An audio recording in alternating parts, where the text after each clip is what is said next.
Seikyu, un personnage détesté par tous les lecteurs durant le premier arc de Kingdom.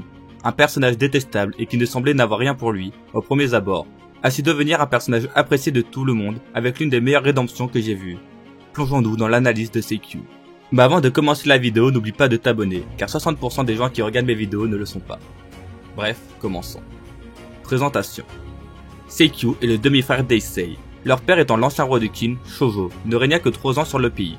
Suite à cela, Eisei monta sur le trône du haut de ses 13 ans, ce qui est un âge bien trop jeune pour pouvoir gouverner. Il n'était qu'un pantin assis sur une chaise prêt à se faire manipuler, et il y a plusieurs personnes qui voulaient sa vie, afin de prendre le pouvoir. Le premier étant son jeune frère qui fit une alliance avec le chancelier de gauche de Qin, Ketsu, afin de prendre le pouvoir. Et de l'autre côté, il y a Ryofui qui au premier abord semble être son protecteur alors que c'est tout l'inverse, étant donné qu'il laisse le champ libre à Seikyu de mettre son plan en place.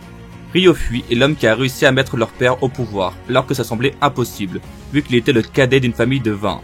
Mais ses talents légendaires de marchand ont réussi à le hisser au poste de chancelier de Qin, et de mettre Shōjo sur le trône. Pour faire simple, il y a actuellement 3 factions qui cherchent à s'emparer du pouvoir. Celle d'Eisei, aux côtés de Shobun-kun, celle de Ryofui, qui veut laisser Seikyu tuer son frère, puis le tuer, afin de prendre le pouvoir. Et la dernière faction est celle de Seikyu, aux côtés du chancelier Ketsu. Justement, penchons-nous sur cette faction et leur plan. Ils veulent tuer Eisei, s'emparer du sceau royal afin de pouvoir battre Ryofui quand ce dernier reviendra vers eux. Mais pourquoi font-ils ça? Au premier abord, on pourrait penser qu'ils font ça pour le pouvoir, mais c'est plus compliqué que ça. Ketsu lui a pour seul objectif de gouverner, étant donné qu'il accepte tous les caprices de Seikyu, puisqu'il lui proposa de s'occuper de l'état, comme bon lui semblait. Par contre, ce n'est pas le but de Seikyu. Lui, ce qu'il veut, c'est la mort de Sei et de Ryofui, car il ne supporte pas que des gens avec un sang aussi impur gouvernent. Car lui, son père, est l'ancien roi de Qin, et sa mère une femme de sang royal. Alors qu'Eisei, sa mère n'est qu'une vulgaire danseuse de Zao, et Ryofui n'est qu'un simple marchand. Le personnage de Seikyu tourne énormément autour de la hiérarchie des sangs, car selon lui, le sang est la chose la plus importante. Ça le dégoûte de voir des gens n'ayant pas un noble sang dans le palais. Alors on voit un sur le trône, ça le met hors de lui. Mais quand je dis que c'est tout pour lui, je n'exagère même pas. Peu importe si la personne peut lui être utile, si jamais elle n'est pas de noble sang, il peut la tuer pour aucune raison. On le voit d'ailleurs dès sa première apparition. Il dit à l'un de ses serviteurs d'avancer. Il expliqua qu'il avait été abandonné par sa famille de laboureurs. Il rentra à son service au vu de son talent à l'épée, et maintenant il a une maison et subvient aux besoins de sa famille. Il dit lui-même que ce parcours fut une réussite, mais l'exécuta juste après pour littéralement aucune raison, si ce n'est qu'il n'était pas de sang pur.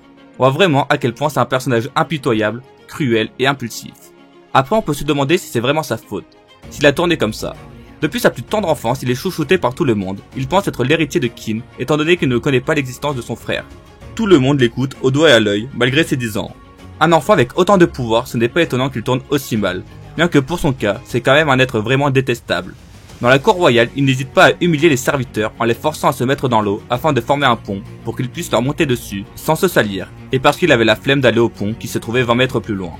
Mais quelques jours après cet événement, son monde s'écroula. Il n'était pas le prince héritier, car il avait un demi-frère aîné plus grand que lui, qui vient de faire son apparition au palais royal. En plus de ça, il n'est pas de sang pur, car ce dernier est le fils d'une danseuse. J'aime énormément la planche de leur première rencontre. Déjà, la disposition où on voit Seikyu en bas, tandis qu'Eisei, lui, se retrouve en hauteur, afin de pouvoir le regarder de haut. Puis il ne prend même pas le temps de s'arrêter pour le regarder, comme si ce n'était qu'un insecte. Quelqu'un de vraiment insignifiant. Et ça, Seikyu ne peut vraiment pas l'encaisser. En plus de ça, on voit que tous les anciens serviteurs qui léchaient les bottes de Q sont maintenant derrière Ei, ce qui enfonce encore plus le fait que ce soit autour de lui que les choses tournent maintenant. De plus, le regard qu'Eisei lui lance est incroyable. Déjà, il le prend de haut et lui jette vraiment un regard noir, juste du coin de l'œil. Bref, la planche est parfaite. Sans mots, on comprend exactement tout ce qui vient de se passer et à quel point ce regard veut tout dire. Il ne faut pas s'étonner d'une telle différence de regard entre ces deux hommes. L'un a vécu une vie de rêve au palais royal durant toute sa vie, à se faire masser, respecté et écouté de tous, avec le pouvoir d'humilier n'importe qui pour son plaisir personnel et pouvait réaliser n'importe lequel de ses caprices. Alors que de l'autre côté, on a tout l'inverse. Eisei a grandi à Zao en tant qu'otage, il a vécu la pire vie possible. Son père l'a abandonné lors de ses 2 ans, il se fit tabasser toute son enfance car il se trouvait en territoire ennemi pour des choses dont il n'est pas responsable. Il subit les pires atrocités possibles et n'avait aucune lueur d'espoir ou d'endroit où il pouvait se réconforter, car sa mère le haïssait profondément. Mais malgré tout ça, il se fit sauver par des inconnus à qui il ne devait rien, qui se sacrifièrent pour lui. Je trouve ça vraiment intéressant la différence de point de vue entre les deux. Car bien que Seikyu soit totalement détestable, il ne reste qu'un enfant. C'est surtout suite à son éducation qu'il a tourné comme ça, contrairement à Sei qui a su avoir quelqu'un pour lui éclairer le bon chemin à prendre. Mais bon, Seikyu reste quand même un imbécile persuadé que la valeur d'un homme se mesure à son sang. Comme il le dit, Eisei a osé ignorer sa condition de prince au sang pur et a eu le culot de lui prendre le trône. Il insinue que c'est Ei qui a souillé le trône. Vous êtes une forme de vie stupide, qui ne pense qu'à préserver ses propres intérêts. Tromperie, meurtre et viol. Votre espèce est prête à tout pour acquérir un avantage sur ses congénères. Ça me fait vraiment rire les mots qu'il emploie, comme s'il leur était supérieur alors qu'il dénonce ce qu'il a fait en bien pire. Car selon lui, la royauté est différente. Il considère la royauté comme des êtres supérieurs qui existent pour régner sur des humains. Pour qu'un pays tourne bien, tout le pays doit complètement s'agenouiller devant la royauté. Et ce n'est qu'à ce moment-là que l'État atteindra sa prospérité et sa stabilité. Bref, il a une vision complètement biaisée de la vie, au vu de son enfance, où personne n'a dû lui faire comprendre la vraie vie. Mais heureusement pour lui, son grand frère Eisei est là pour ça. Durant sa rébellion, il se fit défaire par l'armée des montagnes aux côtés de Sei et Shin. Il était bien trop confiant et sûr de lui, et ça lui a joué des tours. Puis la victoire s'est énormément fait au niveau des meneurs. D'un côté, Seikyu, qui préfère rester assis sur son trône, a donné des ordres et a menacé ses sujets, tandis qu'Eisei fut en première ligne, à mener son propre combat, en ne faisant aucune distinction de sang. La preuve, ses meilleurs alliés dans la bataille furent des hommes des montagnes et un ancien serviteur. Et comme le dit Shin, quand il se retrouvait en face de lui, son règne n'est basé que sur la peur, et personne ne serait prêt à se sacrifier pour lui, et s'enfuirait à la moindre occasion. Finalement, le chancelier Kotsu trouva la mort, et tous les hommes aux côtés de Seikyu se firent capturer. Il ne resta plus que lui, encerclé par tout le monde, et en face à face avec son frère, il en profita pour lui dire les termes. Seikyu, tu n'es rien d'autre qu'un gosse stupide qui pense que la valeur d'une personne est seulement décidée par sa naissance. Un bouffon comme toi ne pourra jamais aspirer à être roi. Tu as vraiment une éducation tordue. Seikyu, tu ne racontes que des inepties qui n'existent que dans les livres. Le peuple n'est pas aussi simple que toi ou moi l'aurions imaginé. Il accorde moins d'importance à la ligne royale que nous le pensions. Tu ne peux pas les comprendre en ne faisant que les diriger du haut de ton trône. La seule chose que tu sais faire, c'est prendre les gens de haut. Tu ne sais rien de ce monde et de ceux qui l'habitent. C'est pour cela que tu es totalement seul. Tout ce qu'il lui a dit résume assez bien tout ce que j'ai expliqué depuis le début de la vidéo. Ils n'ont pas du tout eu la même enfance et ça explique énormément pourquoi il a tourné comme ça. Mais bien évidemment, ça ne pardonne pas tout. Il se fit ensuite transpercer la main et tabasser par son frère. Il se fit ensuite jeter en prison. Et à ce moment de l'histoire, personne ne pensait qu'on ne le reverrait. Il avait rempli son rôle d'antagoniste sans forcément avoir été incroyable, mais faisait bien le taf. Mais le personnage devint intéressant plus tard. 3 ans après sa rébellion, Eisei ira le voir en prison, accompagné de sa faction. Pour quelle raison me diriez-vous? Pour pouvoir récupérer son influence. Ryofi prend énormément de pouvoir grâce au harem et la faction d'Eisei est en train de se faire manger. Il n'a aucune autre carte en main que d'essayer de s'allier à son jeune frère qui traîne en prison depuis 3 ans.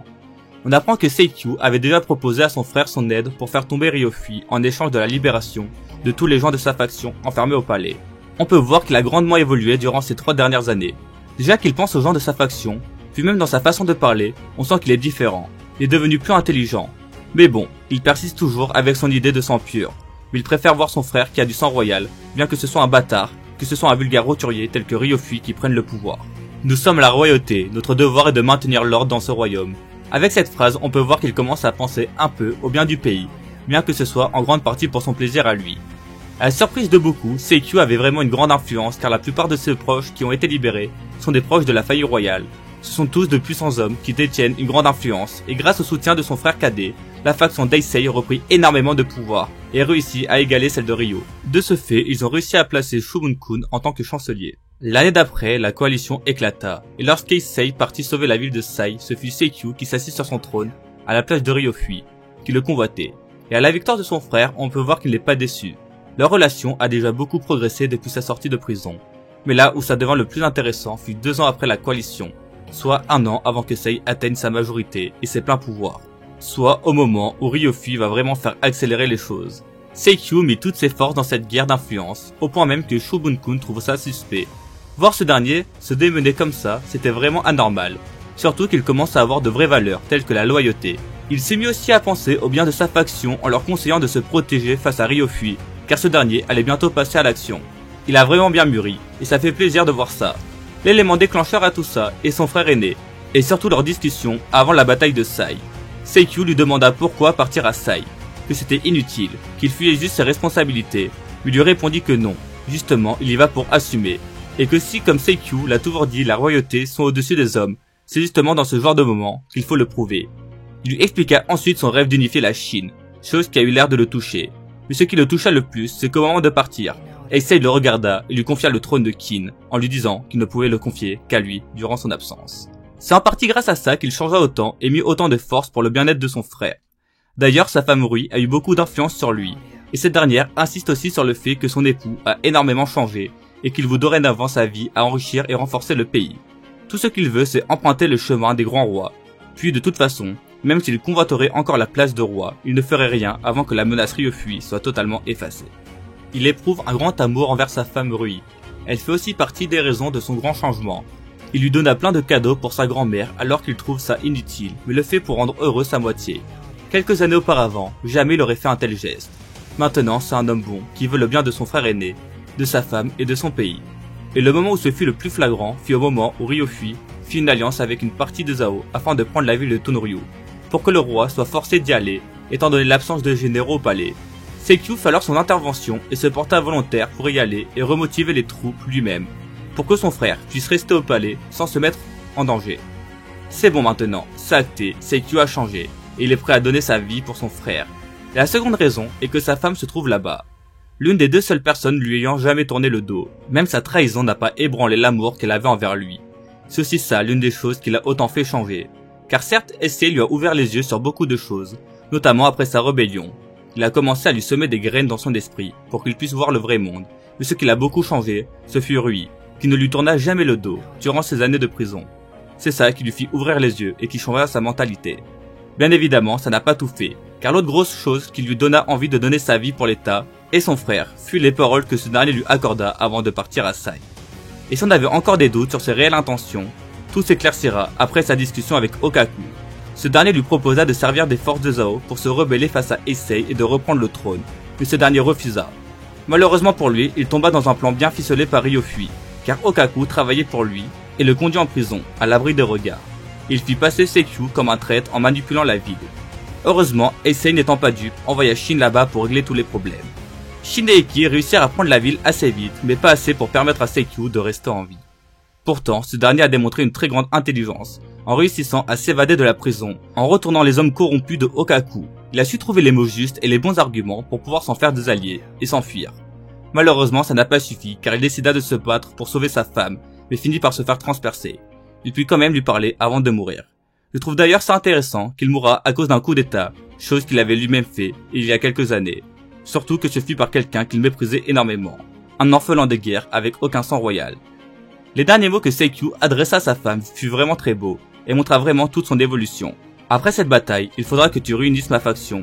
Moi parti, la moitié s'en ira. Sûrement ailleurs, mais tu pourras gérer l'autre moitié. Tu n'auras qu'à les réunir sous la coupe de Sei. Je te connais, tu es intelligente et tu as du caractère. Il adressa aussi des paroles à Shin concernant le rêve de son frère d'unifier la Chine. Il lui dit que ça sera très dur, encore plus que ce qu'il pense. Il lui faudra alors quelqu'un sur qui s'épauler. Shin, n'oublie jamais que tu lui sers d'épée, mais aussi de bouclier. Il mourra ensuite en disant à sa femme qu'il l'aime. Après sa mort, on a pu voir à quel point il avait touché les gens de sa faction, car il pensait qu'après sa mort, seulement 50% resteraient, mais au final, 90% sont restés. Ça témoigne à quel point il a réussi à se faire aimer des gens de sa faction, lui qui était bien seul au début.